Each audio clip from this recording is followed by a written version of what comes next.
आदरणीय प्रिंसिपल साहब mister are के सिंह। क्या सर, हम ये पूछना चाह रहे थे। हम्म। एक अच्छे टीचर की हम्म। क्या क्वालिटी होनी चाहिए? किसे हम हाँ, कहें एक अच्छी टीचर? हाँ, हाँ, हाँ, हाँ, हाँ। मेरे व्हाट मुंह इज द से ये मेन बात। क्वालिटी ऑफ ए गुड हाँ, टीचर? हाँ, समझ गया मैं। ये इस क्वेश्चन पे मैंने काफी मनन किया है। एक और ये बार। 24 जी जी। कैरेट का क्वेश्चन है ये। हाँ, हाँ, बिल्कुल 24 कैरेट का है। और इस पे मैंने जी। विचार किया था, करते रहे हैं। तो पहली बात, एक वाक्य मेरे मुंह से एक बार निकला था कि अच्छे टीचर की सबसे बड़ी क्वालिफिकेशन होती है अच्छे विद्यार्थी बनना। A good right, teacher must be a good student. वो इसलिए कि टीचर को मेरी तरह या बहुत लोगों की तरह ये नहीं मानना चाहिए कि जो विषय हम पढ़ाते हैं जी। वहीं तक ज्ञान है। क्योंकि ऐसा विषय कोई भी नहीं है, कहीं भी नहीं है जो अपने आप में संपूर्ण हो। एक विषय बिल्कुल। अन्य सभी विषयों से जुड़े होते हैं, और उसको समझना जी। आपकी क्षमता जो है, आपका निपुणता है वो अपने विषय को पढ़ाने में, वो 10 गुना बढ़ती है। जैसे आप फिजिक्स पढ़ा एग्जैक्टली। जैसे आप फिजिक्स पढ़ाते हैं, तो फिजिक्स अपने आप में कोई विषय नहीं है। फिजिक्स, केमिस्ट्री और बायोलॉजी और स्पेस और ओशनोग्राफी, इन सबसे कैसे जुड़ता है? क्योंकि फिजिक्स तो हर जगह है। आपके शरीर के हर अंग में फिजिक्स है, लेकिन साथ में केमिस्ट्री भी है। बिना केमिस्ट्री के फिजिक्स नहीं काम करेगा। और वो सब बायोलॉजी के लिए काम कर रहे हैं। तो हर एक सब्जेक्ट जुड़ा होता है, इंटरकनेक्टेड। वो इसलिए जुड़ा होता है कि संसार में, सृष्टि में सब कुछ, छोटी बड़ी, नजदीक दूर, सब कुछ जुड़ा होता है। लेकिन अक्सर हम उसको अलग अलग करके देखते हैं। देखत क्या लग गया। हाँ, अलग दिखता भी है। पदार्थ के रूप में चीजें अलग अलग दिखती हैं। इन सारे के इंसान अलग अलग दिखता है। उसका रूप रंग सब कुछ अलग अलग होता है। लेकिन हर एक इंसान एक दूसरे से जुड़ा है। एक दूसरे से ही नहीं, हर एक इंसान पूरी प्रकृति से जुड़ा है। पेड़ के एक पत्ते से जुड़ा है। सूरज की एक किरण से जुड़ा है। चंद्रमा की जो परिधि है उससे जुड़ा है। कहीं एक तारा टूटा, उससे जुड़ा है। ऐसा कुछ नहीं है सृष्टि में, कुछ भी नहीं, कोई भी नहीं जो अलग हो उससे। इसी तरह कोई विषय ऐसा नहीं है जो अन्य सभी विषयों से न जुड़ा हो। तो इस चीज को हर एक, ये कोई बहुत आसान नहीं है कि ठीक है, कल हम अपने विषय को अलग समझ रहे थे, आज एक साथ समझते हैं, ऐसा नहीं है। उसकी समझ, उसकी अनुभूति होनी चाहिए। और अपने विषय को, मैं ये भी मानता हूं कि कोई विषय कितना भी जटिल लगे, उसको हम जितनी सरलता से समझा पाते हैं, वो है हमारी निपुणता।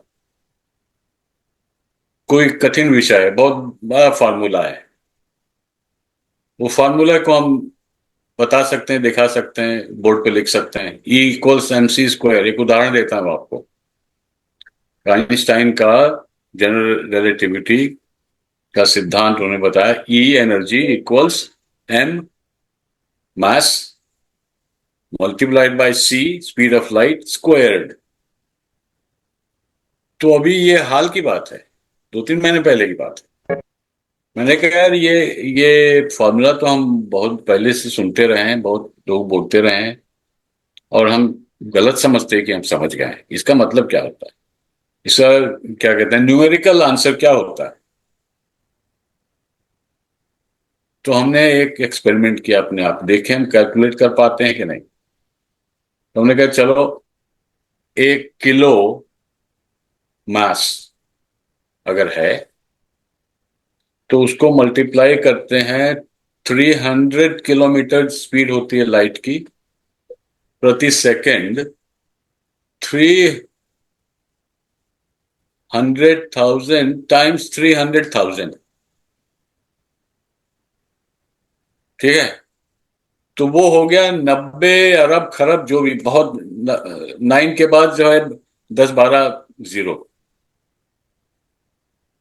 तो उतनी एनर्जी, अच्छा एनर्जी का मेजरमेंट क्या होता है? वो जूल, JOULE, जूल। जूल की परिभाषा क्या है कि 1 वॉट पावर 1 सेकंड में। तो वो 90 अरब खरब जूल कितना पावर हुआ? तो हमने ये पाया कि एक छोटे मोटे मध्य एक शहर में, वो पूरे शहर में बिजली 30,000 साल तक दे सकता है, 1 किलो मास। वो है एनर्जी।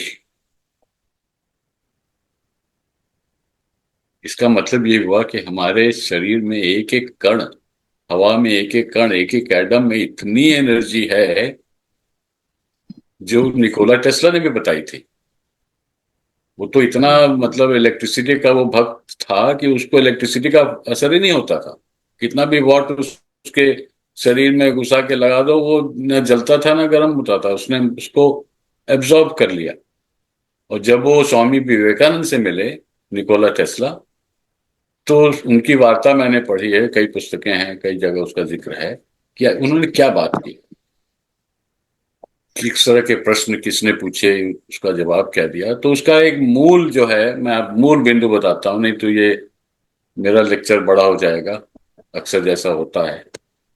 तो वो बात थी कि स्वामी विवेकानंद ने उनको सुझाव दिया कि देखो, तुम्हें बिजली से, करंट से, ऊर्जा से इतना तुम्हारे अंदर वो प्रवेश कर चुका है कि उसका अब तुम बहुत बड़ा इस्तेमाल कर सकते हो।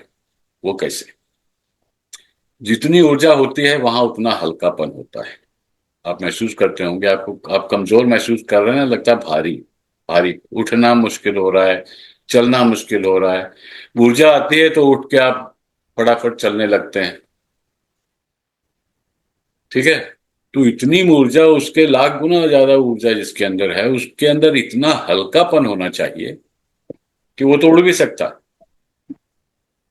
और जो लेविटेशन जो योगी कर पाते हैं, कि आंख बंद करके ध्यान में वो बैठे हुए हैं, वो 3-4 फीट ऊपर उठ सकते हैं जमीन के, इच्छा शक्ति से। तो उन्होंने कहा कि आध्यात्मिक विकास के लिए ऊर्जा की जरूरत पड़ती है, इसीलिए पहले योग आसन बताया जाता है। आप ऊर्जा को बढ़ाएं और संतुलित करें, उसके बाद ध्यान करते हैं तो आप जो है आध्यात्म की ओर, आत्म जागरूकता की ओर बढ़ते हैं। तो जिसको कहते हैं निर्वाण या ब्रह्मलीन, वो स्थिति ऊर्जावान को ही मिल सकती है। तो उनका उस दिशा में तुम काम करो, उस दिशा में प्रयास करो। तो इसके बारे में निकोला टेस्ला ने कहा भी है कि हमने उनसे ये सीखा, और बल्कि संस्कृत के कुछ शब्दों का इस्तेमाल भी करने लगे थे निकोला टेस्ला विवेकानंद से मिलने के बाद। तो खैर, कहाँ की बात कहाँ चली आई। जी। लेकिन ये रोचक है कि किसी चीज को अच्छे से समझना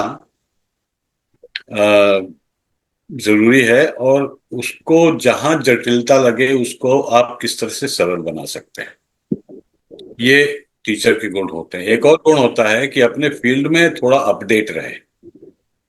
बहुत चीजें नई जी। नए नए नए आविष्कार हो रहे हैं, नए नए विद्वानों ने नई नई बातें कही हैं, तो उस विषय में थोड़ा पढ़ना चाहिए, बातचीत करनी चाहिए। कुछ ऐसा मित्र मंडली हो, जैसे आप मैथमेटिक्स पढ़ा रहे हैं तो मैथमेटिशियंस की कुछ मंडली हो, जिसमें महीने में, 2 महीने में एक बार मिलें, बातचीत करें कि संख्याएं क्या होती हैं और किस तरह से प्रकृति से जुड़ा है, और हमारे अंदर सब कुछ संख्या पे चलती है। बल्कि आपको एक और उदाहरण दे दूं, बहुत रोचक। अभी एक बच्चे से कुछ दिनों पहले मैं बात कर रहा था गणित के विषय में। मैंने कहा देखो, गणित जियोमेट्री से पैदा होता है ना, अरिथमेटिक ज्योमेट्री से पैदा होता है। और बच्चा जब जन्म लेता है तो पहले ज्योमेट्री सीख जाता है। उसने कहा कैसे? मैंने कहा देखो, बच्चा जब आंख खोलता है पहली बार, तो वो जान लेता है कि वो चीज कितनी दूर है। वो कैसे? दोनों आंखों से, और उस वो बिंदु जहां है उससे एक त्रिकोण बनता है।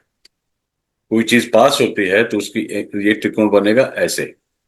अगर मैं उंगली को देखूं तो ये त्रिकोण बनेगा, यहां से उंगली तक, यहां से यहां तक।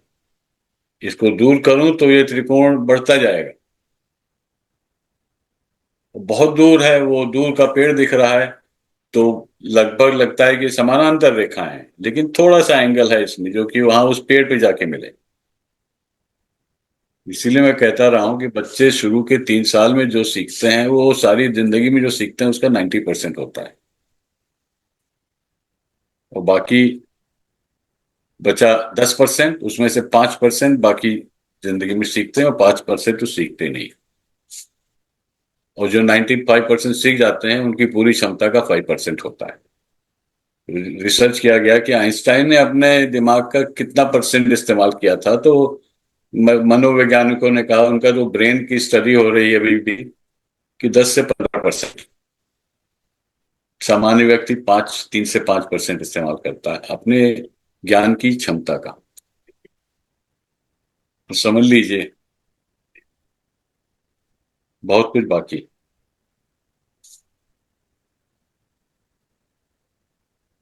तो सिंह साहब, कुछ कुछ लगा आपको? 2-3 गुण तो मैंने बता दिए हैं, और भी हैं। जी सर। और सर और टीचरों, और चौथी बात ये होनी चाहिए टीचर्स में कि उनको हिचकिचाना नहीं चाहिए कि अरे हम पूछ लेंगे तो लोग समझेंगे कि उनको नहीं पता है। नहीं बिल्कुल पता है तो बिल्कुल अच्छा सर। है ना कि आप जानना चाह रहे हैं, उसके बारे में चर्चा कर रहे हैं, पूछ रहे हैं, तो ये तो अच्छे गुण हैं। इसी तरह आपका अपना व्यक्तित्व ऐसा होगा, आप बच्चों को भी उत्साहित करेंगे कि वो भी डरे ना। पूछना कोई गुनाह नहीं होता है। सर कोई भी सबसे बड़ी सवाल बात तो यही है जो भी कोई भी आपने सवाल बताया। कोई भी सवाल कभी गलत नहीं होता है। जवाब जो गलत भी हो सकता है। जी जी जी, जो भी आपने बताया हम्म। कि लोग हिचकिचाते हैं, सही बात यह है कि जैसे बच्चों का कॉन्फिडेंस लेवल देखा जाता है कि कम होता है, हम्म। लेकिन कभी कभी ये भी देखा जाता है कि अध्यापकों का भी कॉन्फिडेंस लेवल जो है हम्म। ये भी लो होता है सर। तो थोड़ा सा ये इस पर प्रकाश डालें कि अपना कॉन्फिडेंस लेवल बढ़ाने के लिए शिक्षक क्या करे। देखिए, पहले तो उसको ये मानना पड़ेगा कि वो एक शिक्षक है। जी शिक्षा ग्रहण करना और शिक्षा साझा करना, ये उसके जीवन का मुख्य लक्ष्य है। तो उस प्रक्रिया में रुकावट नहीं आनी चाहिए। झिझक से रुकावट आती है। उससे ये होता है कि आप क्लास में अगर हैं, कोई टीचर उसके अंदर झिझक है, उसको कुछ पूछने में डर लगता है, तो उसको लगेगा कि बच्चे ये संकेत पा जाएंगे कि इनको पूछने में डर लगता है, तो उनके सारी क्लास के बच्चों को भी डर लगेगा। उनका व्यक्तित्व का एक अंश जो है बच्चों के साथ साझा किया जाता है।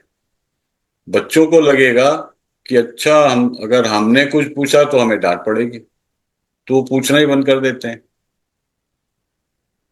और उसके साथ ये भी जुड़ा हुआ है कि अगर जवाब बच्चे देते हैं क्लास में, तो जो किताब में लिखा हुआ है उसको दोहरा देते हैं। अगर टीचर ये जानने की कोशिश करे कि इसने दोहरा तो दिया है, सही शब्दों का इस्तेमाल कर दिया है, क्या इसकी समझ में आया है, उसके लिए जरूरी होता है उदाहरण के साथ पढ़ना। कुछ भी आप पढ़ा रहे हैं उसका उदाहरण दीजिए। शुरू में बताइए कि वो क्या क्या प्रश्न क्या है, चैप्टर का टॉपिक क्या है, या पूरा सब्जेक्ट क्या है। अब केमिस्ट्री है तो केमिस्ट्री क्या होता है, केमिस्ट्री क्या होता है पहले ये बता दें, केमिस्ट्री क्या होता है, उसके बाद किताब के पन्ने खोलें।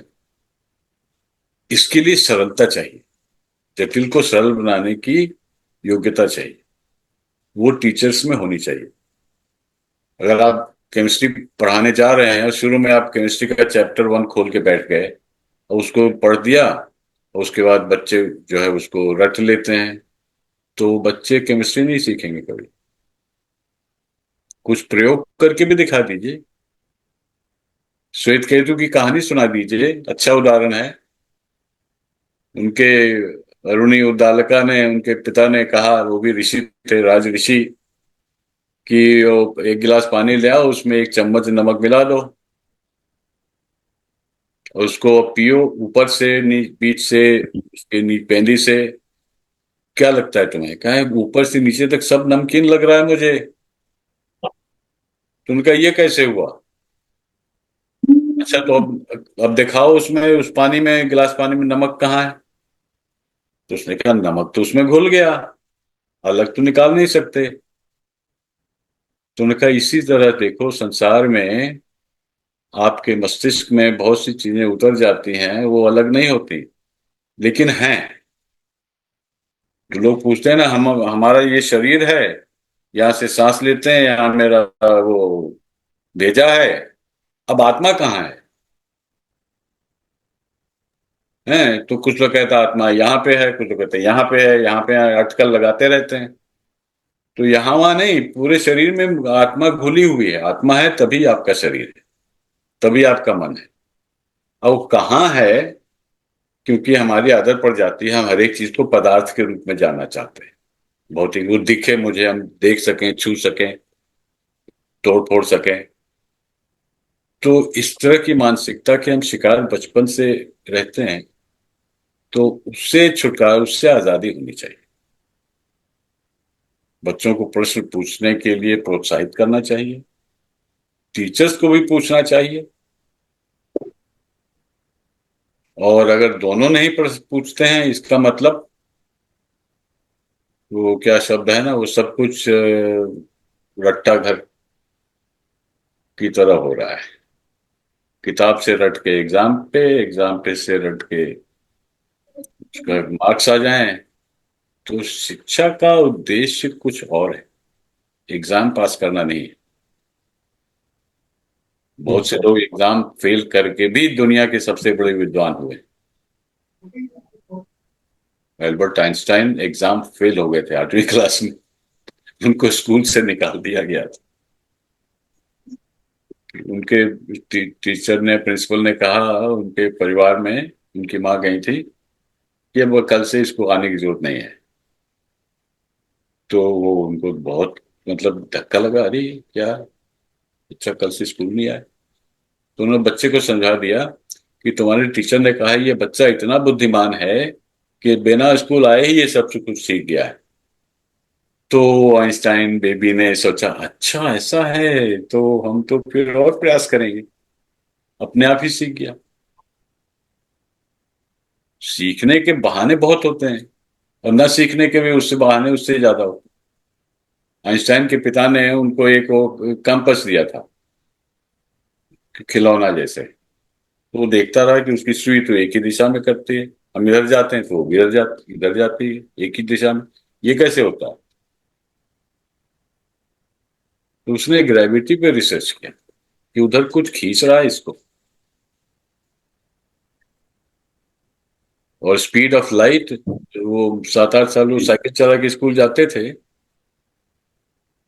तो कहते थे हम तेज चला रहे हैं, तेज चला रहे हैं, तो मतलब हवा ज्यादा लग रही है उधर से। और उस तेज गति को और तेज बढ़ाने में ज्यादा एनर्जी लग रही। शुरू शुरू में 0 से लेके 2 किलोमीटर की स्पीड में जा रहे हैं तो कम एनर्जी में वहां तक पहुंच रहे हैं। अब 2 से 5 जाएं तो ज्यादा एनर्जी लगता है। इसका मतलब हम जितनी तेज जाएंगे वहां गति बढ़ाने में आपको ज्यादा ऊर्जा चाहिए। तो वहां से स्पीड ऑफ लाइट हुआ कि स्पीड ऑफ लाइट ऐसी वो स्पीड है जिससे ज्यादा तेज आप चल ही नहीं सकते, कुछ भी नहीं हो सकता। Maximum speed in the creation is speed of light. वो उन्होंने बचपन में बाइसिकल से सीखा। इस तरह के सैकड़ों उदाहरण आप देख के बता सकते हैं। हर एक चीज का आपको उदाहरण मिलेगा, क्योंकि बिना उदाहरण के वो चीज एग्जिस्ट नहीं कर सकती। जब वो है तभी तो आप उसके बारे में जान रहे हैं। तो उदाहरण के साथ, परिभाषा के साथ, सरलता के साथ कोई भी सब्जेक्ट, कितना भी वो मुश्किल लगे, ये तो बड़ा मुश्किल सब्जेक्ट है, मुश्किल नहीं है। मुश्किल तब तक रहता है जब तक आप पूरी तरह समझते नहीं। समझ जाते हैं तो हर एक चीज आसान हो जाती है। तो टीचर की उम्र हर एक चीज को आसान करके बताए पहले, उसके बाद आता है कि ये फार्मूला है, उन्होंने ये कहा था, ये कोटेशन है, ये थ्योरी है, ये सिद्धांत है, ठीक है, इसको देख के इस पे अभ्यास करो। लेकिन सिर्फ मटेरियल दे दें कि चलो इसको याद करके आओ कल, और कल आके मैं पूछूं तो इसको क्लास में रिपीट कर देना। ऐसा हमने पाया है कि अगर एक दो शब्द अलग बच्चा बोल गया तो उसने कहा ये गलत है। एक विषय पे चर्चा होनी चाहिए कि बच्चों की शिक्षा को रुचिकर कैसे बनाया जा सकता जी जी जी जी। है। बच्चों के अंदर उमंग हो, वो खुश हो कि अच्छा आज हमें स्कूल जाना है जिस क्लास में। इसका उल्टा होता है, जिस दिन छुट्टी होते हैं ना कि आज स्कूल नहीं है, तो बच्चे बड़े खुश होते हैं। स्कूल जाते समय कहाँ वो थके थके से आते हैं, उदासी होती चेहरे पे, कहाँ फंस गए। और अगर टीचर ने कुछ पूछ दिया तो फिर और बुरी हालत होगी। इस तरह की भावना नहीं होनी चाहिए। वो अगर गलत सवाल भी पूछे उसकी भी तारीफ करनी चाहिए, कम से कम उसने पूछा तो। मेरा विचार ये है कि जैसे कि स्टूडेंट का खेल और ये जो कलाएं हैं, सांस्कृतिक कलाएं हैं, इन सबों का क्या प्रभाव पड़ता है बच्चों के जीवन पे। तो मेरा विचार ये है कि ये बच्चों के जीवन को पूरी तरह से बदल देता है। उसमें संपूर्ण विकास निहित है बच्चे का, क्योंकि जब बच्चा, कुछ बच्चे ऐसे हमारे होते हैं जो पढ़ाकू टाइप के ना होकर इन सब चीजों में इंटरेस्ट लेते हैं, और इन सब चीज के जरिए जो उनका शारीरिक मानसिक सब विकास होता है, वो हम सोच भी नहीं सकते कि ये बच्चा इतना उच्च स्तर का कर सकता है। तो एक शिक्षक को चाहिए कि एक समय पे, मतलब हर दिन कुछ ना कुछ बच्चों को कुछ क्रिएटिव कराते रहे, चाहे वो कला से संबंधित हो या संगीत से संबंधित हो, नृत्य से संबंधित हो। क्योंकि कई बार हम लोग देखते हैं कि जो बच्चे क्लास में दब्बू टाइप के बैठे हैं, जो पढ़ाई में रुचि एकदम नहीं ले रहे हैं, लेकिन इन सब चीजों में बहुत रुचि लेते हैं, और वही बच्चे कई बार बहुत आगे भी निकल जाते हैं। तो टीचर को उन्हें इग्नोर नहीं करना चाहिए, उन्हें भी साथ लेके चलना चाहिए। और वो बच्चे जिस चीज में इंटरेस्टेड है, चाहे वो खेल में इंटरेस्टेड हो, चाहे वो कला में, संगीत में या नृत्य में रुचि रख रहे हैं, तो शिक्षक को इस बात को पकड़ करके, इस बात को समझ करके उस बच्चे का विकास करना चाहिए। ये नहीं कह सकते हम, कह रहे हैं ये तो डम है, ये तो कुछ नहीं कर सकता, इसको तो नहीं। केवल जरूरी नहीं कि उसे रटी रटाई चीज नहीं आ रही है तो वो कुछ नहीं कर सकता। हो सकता है वो बच्चा भविष्य में अगर हम उस पर ध्यान दें तो वो इतना अच्छा कर ले कि जो हमारा पढ़ने वाला बच्चा है वो भी उसको ना टच कर पाए। तो ये सब चीजें ऐसी नहीं है, जैसे हमारे सामने सचिन तेंदुलकर एग्जाम्पल है, बहुत सारे हीरो हीरोइन एग्जाम्पल है, बहुत सारे नृत्यांगनाएं एग्जाम्पल हैं कि जिनका पढ़ाई में बहुत अच्छा नहीं रहा है परफॉर्मेंस, लेकिन उनके भी गुरु उनको उस चीज को देखे होंगे और उस चीज को लेके वो आगे बढ़े होंगे, तभी आज वो इतने सक्सेस हुए हैं। तो आज के टीचर को चाहिए कि केवल ये नहीं कि हाँ तुम्हें इंजीनियर बनना है, डॉक्टर बनना है, या माँ बाप को भी उनके ऊपर थोपनी नहीं चाहिए चीजों को, उनको उस चीज को पकड़ करके। क्योंकि मैं अक्सर देखी हूँ सर कि जो बच्चे एकदम उनका मेंटल नहीं काम करता है, पढ़ाई में एकदम रुचि नहीं लेते हैं, लेकिन अगर हम डांस कराते हैं तो मैडम मैं भी करूंगी, वो बहुत अच्छा करते हैं, कई बार ये क्रिएटिव चीजें बहुत अच्छी करते हैं। तो बस शिक्षक को ये चीज चाहिए, और माता पिता को भी। जब जैसे मैंने पीटीएम लिया तो मैं माता पिता को इसी चीज के लिए अप्रिशिएट की कि आपका काम है बच्चे को नियमित रूप से समय पे भेजना, और उस पे दबाव मत बनाइए किसी चीज का कि पढ़ो ही। उसकी क्षमताओं को पहले आप पहचानिए, उसको मारना पीटना ये सब किसी चीज का सलूशन नहीं होता है। तो अभिभावक भी समझे हैं चीजों को।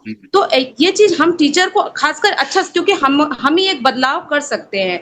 हम चाहे अभिभावक को मोटिवेट करके करें, बच्चे को प्रतिदिन मोटिवेट करके करें। तो हमारे स्तर पे अगर चीज़ें बदलाव होगी, तो वो एक एग्ज़ाम्पल बनेगा और उससे सभी लोग में सुधार आएगा, सभी लोग उसे सीखेंगे, सभी लोग को उससे सीखने को मिलेगा। तो मुझे तो यही लगता है कि टीचर को ये सब चीज़ें करनी चाहिए, बिल्कुल, अपना पूरा बिल्कुल। एफर्ट करना चाहिए और प्रिया उनका जी। देखिए एक और सबसे बड़ी बात मैं एक चीज़ कहना चाहूँगी कि अगर हमारे क्लास का एक भी बच्चा अगर छूट जाता है, चाहे वो किसी भी क्षमता को लेके है, अगर वो एकदम वैसे ही रह जाता है कि जैसा वो आया था, तो सच में ये हमारी बहुत बड़ी नाकामयाबी होती है।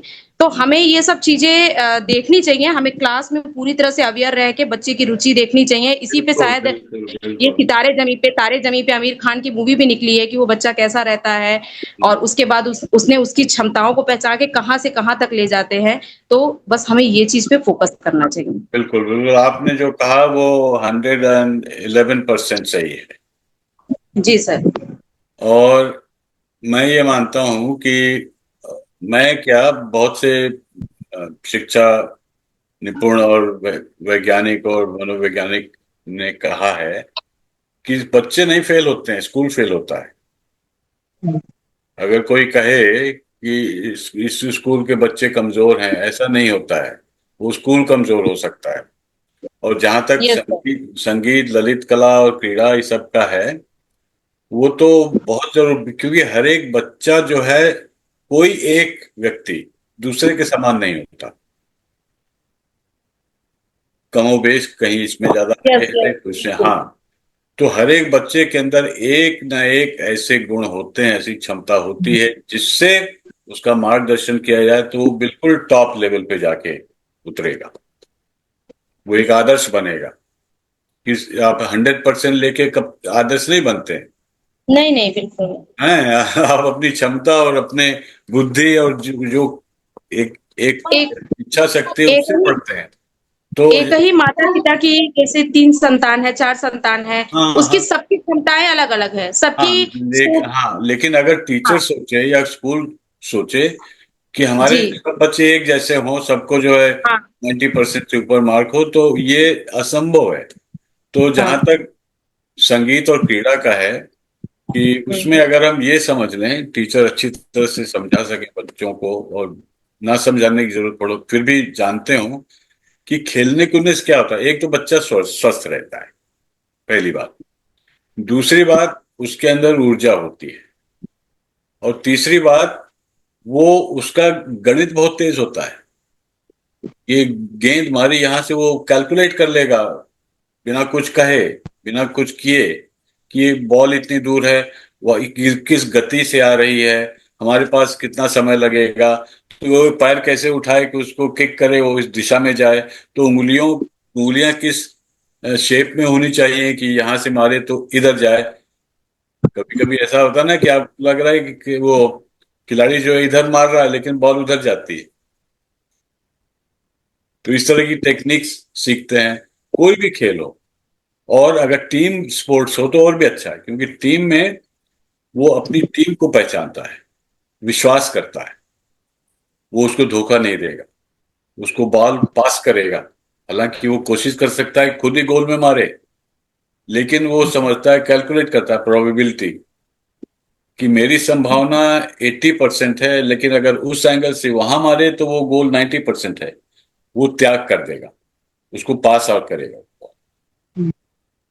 और टीम हार जाती है या टीम जीत जाती है, तो उसे ये नहीं कि उसकी वजह से टीम जीत गई है, वो अच्छा खेला और बाकी सब लोग प्रयास करते हैं। तो एक टीम वर्क जो है, एक सोशियोलॉजी इसमें है कि टीम वर्क क्या सीखता है। अच्छा, जहां तक संगीत, ललित कलाएं और ललित कलाएं हैं, उसमें ये है कि उसमें एक तो आपको स्वस्थ रखता है, क्रीड़ा की तरह।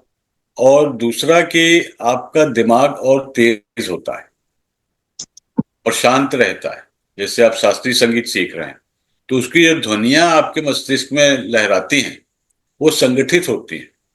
शोरगुल नहीं होता, वो संगीत शोरगुल नहीं होता है। सिर्फ आवाज करना संगीत नहीं होता है। वो ध्वनियां जो हैं, उसकी फ्रीक्वेंसी इस तरह से ऑर्गेनाइज होती है, जैसे सा पा सा जो है, वो आप 3 बटन एक साथ दबाएं तो आपको लगेगा एक ही आवाज आ रही है। ऐसा वो होता है, क्या कहते हैं, सिम्फनी होती है। और जो शब्द, जो ध्वनियां एक साथ समवादी होती हैं। आप सा के बाद ग लगा देंगे तो वो समवादी उतनी नहीं होगी, सा के बाद पा लगा दें। और अलग अलग स्वर कहाँ से बनते हैं, इसका तो सामवेद में उस और नाट्य शास्त्र में सब में बहुत विस्तार से बताया गया है। तो ये सब बच्चों को बताना चाहिए। ललित कला में है तो नाट्य शास्त्र के बारे में बताना चाहिए। उसमें कहा गया है कि किसी भी ललित कला के चार मुख्य लक्ष्य होते हैं। वो चार आप बच्चों को समझा दें तो बच्चों की रुचि बढ़ जाएगी संगीत या नृत्य में सीखने में। और जितने भी महान लोग हुए हैं, विद्वान लोग हुए हैं, उनमें किसी किसी न किसी रूप में संगीत में रुचि थी।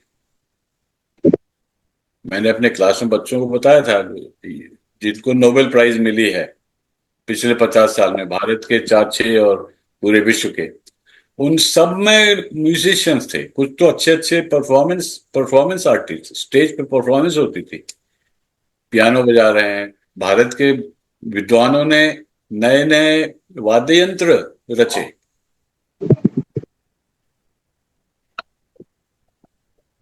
सीवी रमन ने कुछ किया था और बहुत से लोगों ने।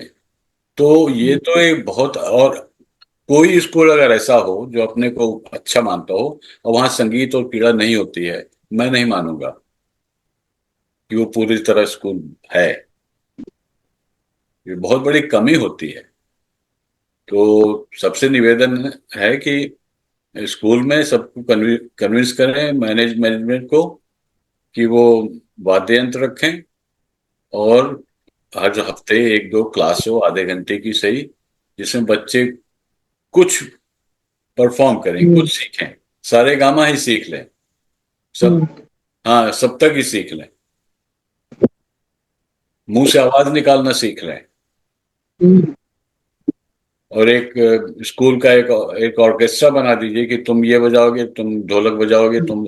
महंगे महंगे इंस्ट्रूमेंट की जरूरत नहीं है, बेसिक बेसिक से ही फंडामेंटल। हाँ, अब ये नहीं कि हमको सबसे अच्छा जो सितार मिलता है वो, एक साधारण सा सितार, एक एक स्ट्रिंग इंस्ट्रूमेंट हो, एक दो रिदम के इंस्ट्रूमेंट हो, और एक दो वो की हारमोनियम। कोई महंगा वाला की जरूरत नहीं है, अब तो वो सस्ता वाला भी मिलता है इलेक्ट्रॉनिक, उससे भी काम चलेगा। और खेलने का, अब जैसे स्कूलों में बच्चों को अब बहुत अच्छा किया, चलो तुमको एक लैपटॉप दे देंगे, कंप्यूटर दे देंगे, ये दे देंगे, वो दे देंगे। हमें कहा भाई उनको खेलने का सामान दे दीजिए, उनको फुटबॉल और बास्केटबॉल और वॉलीबॉल ये सब खेलने के सामान दे दीजिए। अब वो लैपटॉप और पैड लेके क्या करेगा? उसमें उलझ जाएगा, उसकी आंखें खराब होंगी, और फिर आर्टिफिशियल इंटेलिजेंस को कंट्रोल कर लेगा, उसको मैनिपुलेट करेगा। फिर वो रील देखते देखते पगला जाएगा, रात को नींद नहीं आएगी। तो पता नहीं कैसे शिक्षा शिक्षा प्रणाली में बच्चों को इनाम में टैबलेट देना ज्यादा अच्छा है, और उस स्कूल में कोई प्लेग्राउंड नहीं है, कोई संगीत नृत्य इस कला की शिक्षा नहीं होती, वो अच्छा है। ये मैं दिमाग चकरा जाता है इसको सोच के। सर, हम्म। एक बच्ची हमारे यहाँ, छोटी बच्ची आई थी, पीजी क्लास में एडमिशन ली थी। हाँ। और आज इसके गार्जियन आए, कहे हम्म। बच्ची स्कूल आना चाहती है। इसको क्या? 2-4 दिन आई, छोटी बच्ची थी, पीजी क्लास में हाँ हाँ। एडमिशन लिया था। आज गार्जियन ने कहा कि हम क्विट करना चाहते हैं, हम्म। क्योंकि हमारी बच्ची स्कूल नहीं आना चाहती है। हाँ। और उसकी बड़ी सिस्टर हमारे स्कूल में आ रही है, उसको कहती है मुझे बहुत अच्छा लगा है। हम्म। तो ये छोटे बच्चों को, कुछ बच्चों को जैसे स्कूल ना आने का जो होगी, ये कैसे दूर किया जाए? हाँ, मतलब वो स्कूल आना एक सजा समझते हैं। आज तुमको सजा मिल गई, स्कूल जाके बैठ, मतलब यार बहुत बोर होते हैं। तो ये टीचरों की रिस्पॉन्सिबिलिटी है कि कुछ कुछ कुछ भी पढ़ा रहे हैं तो बच्चे बोर क्यों हो जाते हैं, टेंशन में क्यों हो जाते हैं। जी सर। तो बच्चे जो है वो आज उन्होंने कहा हम एडमिशन जो है हम्म। विड्रा करना चाहते हैं। हम्म। तो हमने कहा चलिए करेंगे, कहें अगली साल हम भेजेंगे। हमने कहा नहीं जब भी आप नहीं, भेजेंगे। इसीलिए जो पेरेंट टीचर एसोसिएशन होता है स्कूलों में, कि जी परिवार से बच्चे के घर के लोगों से भी संपर्क होना चाहिए शुरू में ही, ताकि जी आप समझ सकें बच्चे का स्वभाव क्या है, उसको क्या अच्छा लगता है, उसको डर क्या है, उसके जीवन में ऐसा कुछ हुआ होगा कि वो डरा डरा ही रहता है हमेशा, या तो घर में कुछ हिंसा होती है, या आसपास लोग इस तरह के होते हैं जो ऊंची आवाज में बोलते हैं या गाली गलौज करते हैं। इस सब के बारे में थोड़ी जानकारी हो तो आप उसी हिसाब से जी। उससे इससे हमें जो इसको थोड़ा अलग किस तरह से डील किया जाए, इसके बारे में आप सोच सकते हैं। हमने हमें जो लगा सर, मैंने पूछा उन लोगों से, क्वेरी की, तो हम्म। हमें ये लगा कि वो नानी और नाना के साथ रहती है बच्ची, तो इतना हाँ, ज्यादा उनसे वो उनसे इतना टच में है, उन्हें छोड़ना ही नहीं चाहती। बिल्कुल और वो बिल्कुल। कहते हैं 5 साल वहां पे एकदम थोड़ी पास आजादी स्कूल। मिलती है, इसका मतलब घर में बहुत स्ट्रिक्ट नियम का पालन होता है। अब ये हम्म। करो वो और करो पास वो करो। हाँ, एक तो पास नाना का नानी के यहाँ स्कूल है, उसको छूट मिलती है। वहाँ नाना नानी दिखाई पड़ते हैं, तो वो उस स्कूल में जा रही है हाँ बिल्कुल कि बिल्कुल। वहीं से ये- नानी दिखाई हाँ, पड़ रहे हैं। ये तो स्वाभाविक है, और बड़े इस बड़े। तरह से हाँ होम सिकनेस है, या बच्चों में जो है ज्यादा दुलार है, हाँ मम्मी पापा या नाना हाँ नानी से हाँ अटैच है, हाँ उन्हें हाँ। छोड़ना। नहीं, अभी तो ये इस हमने कहा हाँ इस युग के एक बहुत ही बुद्धिमान आध्यात्मिक कि मैं एक घटना बताता हूँ। आपने ओशो जी का नाम सुना होगा। वो इस युग से थोड़ा आगे चले बिल्कुल। गए थे। अब धीरे धीरे लोग उनको जी पहचान रहे हैं। तो वो जो है अपने नाना नानी के घर ही बड़े हुए। तो उन्होंने जी अपने बचपन के बारे में बताया कि उनके नाना नानी कोई जोर नहीं दिया कि तुमको ये करना है वो करना है, स्कूल जाना है, तुमको क्या अच्छा लगता है। उसके कहा उसको घर के पास एक नदी है, उसके पास एक पेड़, उसके पेड़ के नीचे बैठ के वो सिर्फ पानी देखना चाहता है। उनका ठीक है बैठो, पानी के पानी में कूदना मत, वहां पे बैठे रहो। और फिर कहते हैं कि इस प्रक्रिया से हमने इतना कुछ सीखा। एक बहाव क्या होता है, ठहराव क्या होता है, लहरें क्या होती हैं, है ना। वो नदी जी कहाँ से आ रही है, ये प्रश्न उनके मन में उठा, कहाँ जा रही है। और बरसात और वो पानी जो है वो कहाँ तक जाता है, फिर एक दो साल के बाद वो समुंदर में जाता है, तो फिर नदी में कहाँ से आ गया। वो समुंदर का पानी ही भाप बन के जाके चट्टानों से टकराता है। तो ये जो वाटर साइकिल है, ये बहुत बड़ा विज्ञान है। जी जी अब इस तरह से उन्होंने बहुत कुछ सीखा। तो नाना नानी तो उसमें कोई हर्ज नहीं है, अगर उस स्कूल में जाना चाहती है उसी स्कूल में जाए। ये या बोला कि या आप ठीक है। आप उस स्कूल में जाके पता करें कि वहां उसकी दिनचर्या क्या होती, जी कि किस तरह की क्लास में हो जाती है। क्या आप अपने स्कूल में वैसा कर सकते, नहीं कर सकते, तो फिर एक बच्चे के लिए अपना स्कूल नहीं बदल सकते 100%। बिल्कुल बिल्कुल। लेकिन अगर जाती है तो उसको फिर रोकना नहीं चाहिए, नहीं तो फिर उसको शिक्षा में रुचि ही खत्म हो जाएगी। जी जी जी। हम्म। मैंने एक्सेप्ट कर लिया कि आपका एडमिशन विड्रा कर देते हैं, हाँ आप वहीं पढ़ाइए। हाँ जी, एकदम स्वतंत्रता का अधिकार है आप। बिल्कुल बिल्कुल। Good evening, sir. Good evening.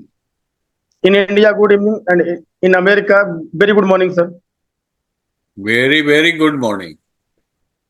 गुड्डी गुड्डी Sir, मॉर्निंग। जी जी, sir, as a student, hmm क्या एकेडमिक लाइफ में किसी बच्चे का as a student hmm. Real achievement sir क्या हो सकता है? क्या अच्छे नंबरों से कोई परीक्षा पास करना क्या उसका रियल अचीवमेंट हो सकता है सर? नहीं, अच्छे नंबर लाना और उस विषय को पूरी तरह समझना, ये कोई जरूरी नहीं कि एक ही प्रक्रिया हो। जी बच्चे जो है कभी कभी लकी हो जाते हैं, जो प्रश्न वो का उत्तर जानते हैं वो आ जाता है एग्जाम में। कभी कभी नहीं लकी हो जाते हैं। जी और अक्सर बच्चे उस सब्जेक्ट में परफॉर्म नहीं कर पाते जहाँ पे ऐसे प्रश्न आ जाते हैं जो कि क्लास में ठीक से बताया नहीं गया, उनके पुस्तक में लिखा नहीं गया है। जी तो उनको दिक्कत होती है। अगर जाने पहचाने, इसलिए लोग जो गेस्ट वाले वो आजकल मिलते हैं ना पुस्तिकाएं, कि सब लोग पिछले 10 साल का एग्जाम लेके कि अच्छा सबसे मोस्ट लाइकली कौन से प्रश्न है तो उसका करके उसका अच्छा सा जवाब देके फिर वो बेचते हैं। वो एक धंधा है। इस तरह की शिक्षा प्रणाली में बहुत से धंधे भी हैं। तो अगर बच्चा सब्जेक्ट मैटर को समझ जाता है, उसके उसके उदाहरण जानता है और उसका अभ्यास किया है, तो फिर कुछ बच्चे डर की वजह से परफॉर्म नहीं कर पाते एग्जाम में। वो रात को सोए नहीं है, नींद आ रही है, थके हुए हैं, जो आया आता है वो भी भूल गए, तो क्या करोगे? तो एग्जाम में जो मार्क्स मिलते हैं, मैं उसको एक वो पैरामीटर नहीं मानता हूँ कि वो ज्यादा तेज है, वो कमजोर है। कभी कभी कमजोर बच्चे आगे चल के बहुत कैचअप कर लेते हैं, आगे निकल जाते हैं। और जो इनके अंदर ओवर कॉन्फिडेंस हो जाता है कि यार हम तो बहुत अच्छे स्टूडेंट हैं, हम तो 90% आ गया 2 साल, फिर तीसरे साल से वो नीचे गिरने लगता है। तो जी जी ये मनोविज्ञान है, बस इस पे बहुत से एक्सपेरिमेंट्स हुए हैं जी जी। एजुकेशन साइकोलॉजी पे। सर अब तो बच्चे उनके पेरेंट्स भी समझने लगे हैं, अगर मेरा बच्चा 99% ला रहा है तो उनका ये एक रियल मतलब अचीवमेंट समझ ले रहे हैं, ये भले ही। एक समाज पर श्राप है। जी सर। वो सब बच्चे एक जैसे ही चाहते हैं। वो जी वो जो है ना, उसको 99% आ गया, तुम्हारा 98% आ गया। तो जी सर। मनोविज्ञान कहता है कि दोनों बच्चों की जिंदगी बर्बाद हो सकती है। कैसे? 99 वाला कहेगा कि ये तो बेवकूफ है, इसका तो 98% आया। उसके अंदर इतना अहंकार होगा कि अहंकार की वजह से वो नष्ट कर देगा अपने आप को। और इसके जी जी अंदर इंफीरियरिटी कॉम्प्लेक्स आएगी। बिल्कुल सर। नहीं तो अरे वो ज्यादा अच्छा है, हम कमजोर हैं, तो उसको सभी देखेंगे फिर हम सारी दुनिया से कमजोर हैं। पिछले साल भी उसका आज ज्यादा आया था, इस साल भी आया था। इससे मानसिक बीमारियां हैं ये। Good evening sir. हाँ, नमस्ते, बोलिए। Okay sir. सर मेरा क्वेश्चन था कि इसे बच्चों को हाँ समझाओ, क्या कभी होता है आंसर पूछो तो देर से रिप्लाई नहीं करते सर, क्वेश्चन कोई आप कर रहे हो तो रिप्लाई नहीं देते सर हाँ, बच्चे। उनको लगता है कि अगर हम गलत बोल दिए तो हमको सजा मिलेगी। जी अगर उनको लगे कि क्लास का माहौल ऐसा है कि अगर बच्चा गलत भी बोलता है तो उसको सही समझा दिया जाता है और कोई उसमें टेंशन नहीं होती। अगर बच्चे ने ये देखा हो क्लास में, अगर जी अगर वही टीचर उस क्लास में पिछले महीने किसी बच्चे ने गलत बोल दिया, शरारत कर दी, उसको बहुत डांट पड़ी, वो बच्चा चुपचाप बैठा रहा बाकी की क्लास में और बहुत उदास था, ये था, वो देखेगा अगर और बच्चों के साथ ऐसा व्यवहार तो वो नहीं बोलेगा। उसको सही मालूम भी हो, उसको शक पैदा हो जाएगा कि कहीं हमने गलत बोल दिया। ये डर नहीं होना चाहिए बच्चों को। गलत बोल दिया तो क्या, बहुत से लोग गलत बोल देते हैं, बहुत बड़े बड़े नेता लोग गलत बोलते हैं। गलत बोल दिया, वो बच्चा है, बोल दिया, उसको सुधार दो, उसको बेटा ऐसे नहीं, इसका जवाब ये सही है, तुमने जवाब दिया बहुत अच्छा किया, लेकिन उसमें थोड़ा सुधार किया जा सकता है। इस तरह से आप बताएंगे तो उसको लगेगा ना कि आपकी सहानुभूति है। आप उसको कह रहे हैं ये तुमने सवाल जवाब दिया ना, जवाब देने की कोशिश की, ये बहुत अच्छा किया तुमने, लेकिन जवाब में एक ये कमी रह गई है, इसको पूरा कर लो, इसको ठीक से समझ लो। तो बच्चा कहेगा ठीक है, आगे भी हमको कोई दिक्कत होगी तो हम जवाब देंगे और उसको सुधार हो जाएगा। अगर उसको लगे कि हमने गलत जवाब दिया और डांट पड़ेगी, मुर्गा बनना पड़ेगा, घर तक शिकायत जाएगी, तब वो कभी बोलेगा ही नहीं। हमारे डिजिटल फोल्डर में 200-250 प्रश्न हैं इस तरह के। ऐसा क्यों होता है? और अगर ऐसा होता तो क्या होता? तुम किसी चीज को कहते हो बहुत सुंदर है, अब उसको बताओ कि सुंदरता का अर्थ क्या तुम समझते हो, सुंदर है तो मतलब क्या है, उसको बताओ सुंदरता का क्या के बारे में एक पैराग्राफ लिख के ले आओ। तो हर सप्ताह सप्ताह में एक बार उस प्रश्नावली, 4-5 प्रश्नावलियां, उसमें एक प्रश्न देके आप कह रहे देखो इसका सही गलत जवाब ना सोचो, ये प्रश्न लिख लो और इसके बारे में सोचते रहना, जब तुम्हें लगे कि कुछ बोल सकते हो बोल देना। बच्चों को प्रश्न देना ज्यादा इंपॉर्टेंट है। उसका सही जवाब उनसे निकलवाना, इस पे थोड़ा, इसको थोड़ा धीरा दे, पन अपना ले। ठीक है, उसका जवाब नहीं आया, बहुत से प्रश्न होते हैं। अभी जो है पृथ्वी की जो ऐसे घूमने की स्पीड है वो बढ़ गई है, बढ़ती जा रही है। इसका मतलब दिन में 24 घंटे नहीं, 24 घंटे से कम समय का हुआ। अब बच्चों को भी देखो, ऐसा आपने देखा है कि ऐसा पृथ्वी के साथ हो रहा है। अब तुम जरा सोचो ऐसा क्यों हो रहा है। विज्ञान के प्रति उसकी रुचि ऐसा इसलिए हो रहा है